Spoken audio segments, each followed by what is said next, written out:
मंडळी, आंब्याच्या झाडाची साईज बघा आणि झाडाला लागलेले जे आंबे आहेत त्यांची क्वांटिटी बघा. झाड मात्र 1 वर्षाचे आहे. सप्टेंबर 2025 ची लागवड आहे आणि झाडाला लागलेले आंबे बघा.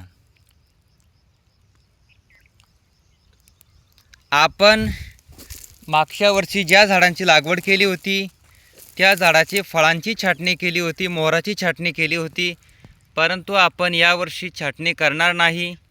कारण आपण बघणार आहोत की आपल्या झाडांना जे फळधारणा होते ती कशी होते, काय होते ते आपण बघण्यासाठी हे ठेवणार आहोत.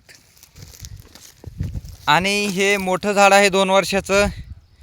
याच्या मोहराचे रूपांतर आणखी फळामध्ये झाले नाही, परंतु जे छोटे झाड आहे त्याच्या मोहराचे रूपांतर फळामध्ये झालेले आहे.